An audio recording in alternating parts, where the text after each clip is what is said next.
Ayun nga, obviously, one win na lang makakapag-champion na kayo. Pero how will you keep your teammates, as the leader of the team, how will you keep your teammates grounded, especially pwede niyong tapusin na sa game to game? Siguro, kahit nanalo kami ngayong game 1, I think medyo so-so pa rin yung laro namin. Kasi yun nga, I know my team. Alam ko kung ano yung kaya namin gawin. Nakasama ko na sila for ilang years. Alam ko ano yung capable ng team namin. So, siguro, kahit nanalo kami, magsisipag pa rin kami sa training. Kasi, for sure, paghahandaan po kami ng UST and syempre, kailangan hindi kami magpapatalo. Kailangan yung preparation namin is same pa rin sa preparation na ginagawa namin before. Bella, regarding dun sa question kanina about the crowd, grabe yung Philippine volleyball. Opo. How do you feel na you are part of the era na grabe yung support sa Philippine volleyball? Kasi whether it's in PVL or UAAP, napupuno yung venue kahit saan. Siyempre nakakatuwa po kasi before po nga, yung NU hindi naman po part ng finals and hindi naman po ganyan karami yung crowd namin before. So isa naman po kasi sa mga goal namin is maka-inspire ng mga tao na manood. So yun, sa nakikita po namin, talagang lumalaki na nga po yung volleyball dito sa Philippines and parang volleyball country na ba tayo? Charot! Yung may basketball? Charot, hindi naman. So yun, sobrang saya lang kasi na-appreciate nila yung mga players na kahit saan, kahit anong game, kahit anong liga, may sumusuporta talaga. Bella, ano yung personal hugot mo buong season na kahit siguro medyo shady kayo ng episode, na parang kahit yung sa dulo mong sasabi mo, umangat man dasal, umangat man yung wisdom, aangat pa rin kayo sa dulo, hindi kayo magpapahuli? Siguro po yung pinakahugot ko is yung last season talaga. Kasi may chance kami, di ba nag-finals din po kami last season, may chance kami para mag-back-to-back pero hindi namin nagawa. Isa po talaga yun sa mga hugot namin and sabi namin kailangan this season, nasa amin ulit. And yun nga, kahit may mga talo man kami, hanggat hindi pa po tapos yung season, hindi kami mawawalan ng pag-asa na may balik sa amin yung championship. Ano pa sa tingin mo yung mga specifics na kailangan nyo pang i-adjust heading into game?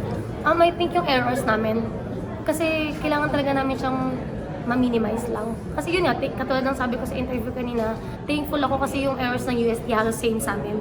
Kasi kung ibang team po yun, tapos ganun karami yung errors namin in 3 sets, siguro po talo kami talaga. So yun po yung isa naming i-work out and siguro yung pagiging kalmado lang muna namin in every rallies. Kasi yung UST madepensa eh. So dapat kami, andun yung pagiging patience namin sa paglalaro na hanggat hindi namamatay yung bola, kailangan hindi kami titigil. Siguro, ano na lang din yung, paano yung in-approach. Siyempre kanina diba na-injured si Rose. So, paano kayo naging composed na after nung nangyari? Yung volleyball naman po, hindi naman po siya one-man team eh. So, nung na-injured po si Anggedan, pinasok po yung kapalit niya, sabi namin, kailangan yung respeto namin sa kalaban nandun pa rin, na hindi kami makampante kasi yun yung ikakatalo namin. So, yun po, yun yung lagi nire-remind kahit nanalo kami ng isang set, dalawang set na hanggat hindi pa tapos yung game, hindi dapat kami makampante na kailangan gawin pa rin namin yung best namin kahit sino man yung kalaban namin. Ano yung pakiramdam kapag may ganung eksena? Kasi last year kayo yung nag-ganun ng kay Sheena, tapos ngayon yung kalaban na. Siyempre, nakakatakot po kasi yun parang yun yung biggest ng player na ma-injured kasi mahirap po talaga makabalik from injury kahit anong injury talaga. So yun, sobrang nagulat kami kanina. Akala ko tumumba lang.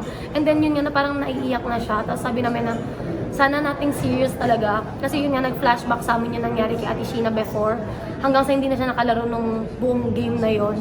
So yun, sana po nating serious po tayong game. Mindset mo na lang heading into game 2. Kailangan siguro yung mindset namin is kailangan andun pa rin yung hungerness namin sa paglalaro na hindi porket nanalo kami ng game 1, magiging like, ay okay na nanalo kami ng game 1, kailangan sa game 2 medyo so-so, parang ganun. Ako dapat hindi ganun kasi hanggat ang goal nga namin is mabalik sa amin yung championship. So, kailangan hindi kami mag-stop hanggat hindi namin siya nakukuha. So yun, siguro magsisipag pa po kami. Dadagdagan pa po namin yung sipag namin sa training para pagdating sa game, hindi na kami mahirapan. Last question, Bella. Alam ko na championship yung focus mo, pero how does it feel na you will be the likely MVP award? Most beautiful? Charot! Rookie MVP ka nung first year mo, tapos ngayon ito ulit, championship, possibly, potential, tapos another MVP award.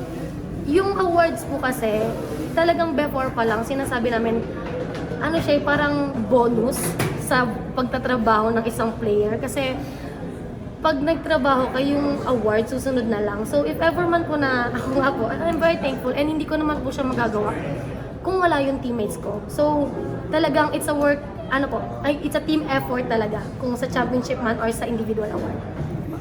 Thank you po!